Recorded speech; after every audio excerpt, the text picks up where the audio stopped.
Hey, it's Andrew Freund. I am here with my buddy Ty, getting ready to talk to Reese Witherspoon, Christoph Waltz, and Robert Pattinson about their new film, Water for Elephants.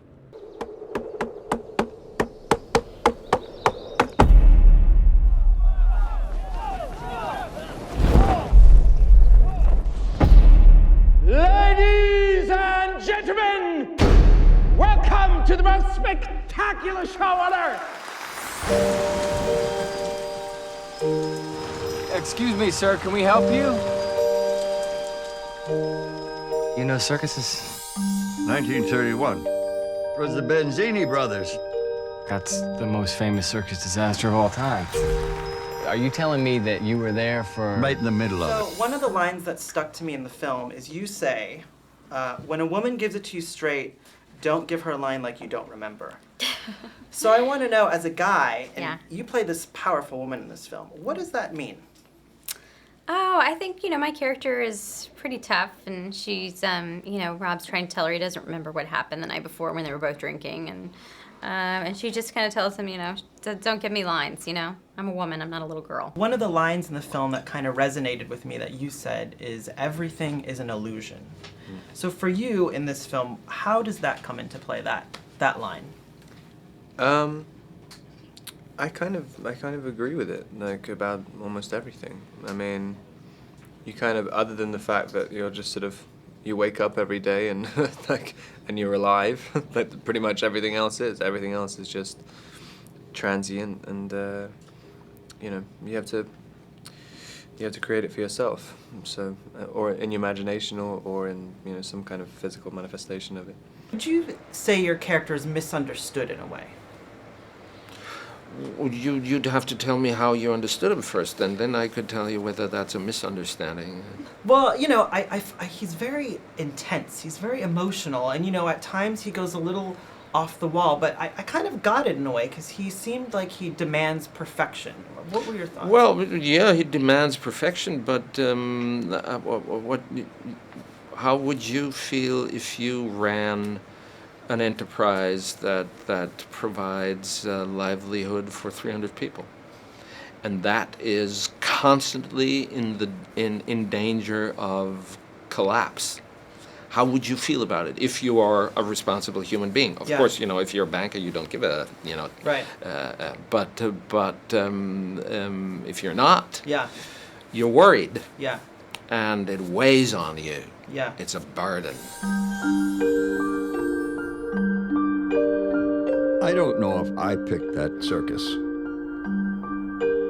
but something told me that circus picked me.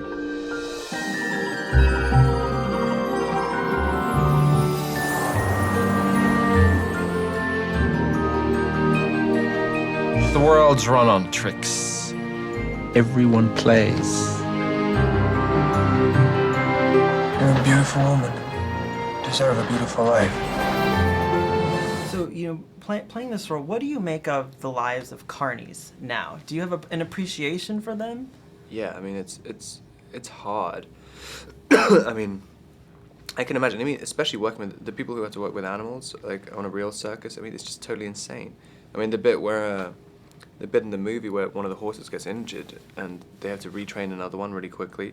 I mean, if you're doing that for real, it's like, it's impossible. I don't understand. Especially if the whole situation was real. If you didn't have a lot of money, and you could only afford like 4 show horses. Yeah. I mean, it takes 6 months to train a horse to do the tricks. Yeah. I don't understand. If you suddenly lose a horse, then you have to have some kind of contingency plan. I mean, I don't understand how people do it. And also having to break down the tents and set them up everywhere. I mean, it's totally crazy. So could you do it? You think you could do it? Could Robert Pattinson do it? I mean, it's quite, like, there's something about the camaraderie of it, though. I mean, because it's funny, because even, like, a lot of the background actors, they actually set up the tent like, as part of a scene, and they got trained how to do it by all the circus professionals. It wasn't like, I mean, they were literally pulling up the stakes in the middle and stuff, and they all got so attached to it afterwards, and they kind of, it almost made, they're not acting anymore. They're literally putting up the tent.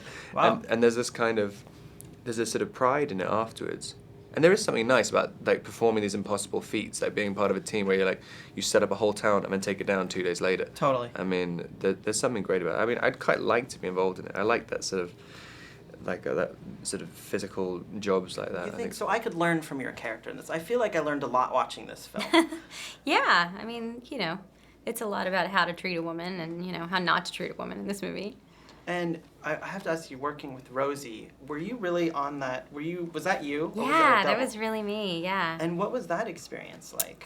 Well, the director told me he wanted me to do all the elephant work, and I was, against my better instincts. I decided I was going to try it. Yeah. And it ended up being this really magical experience where, I learned all the choreography and did all the stunts in the movie, and it was really fun. So what did Rosie the elephant teach Reese the actress? It's okay to not have all the lines in the movie. You can still sort of steal the show. I think there's a scene in there where she just steals the entire movie, where she goes and sort of sneaks up and drinks the lemonade, and it just tells you so much about her character. If you had actors like her, it would be ideal. They only do what they're told. They don't make a fuss about anything. And when they're not needed, they just stand there and are quiet. Fantastic, And on the basis of that, I liked working with her enormously. It's really nice to work with a creature who's constantly giving you material all the time. I mean, they never get bored. I mean, well, she probably does get bored actually, but you have a totally unpredictable element. Like you'll be doing a really serious scene and then suddenly a trunk comes up into your face. I mean, and you kind of have to deal with it. And it's nice. It just kind of it keeps scenes alive all the time. I always like to have some kind of unpredictable element in the room. Now, one final question for you, Ty. In the film, you drink a lot of whiskey. Did that whiskey get to your head at all? Hold on. Let's see. Oh, she's making some sort of noise. Okay, she wants me to go get her whiskey. I'll be right back.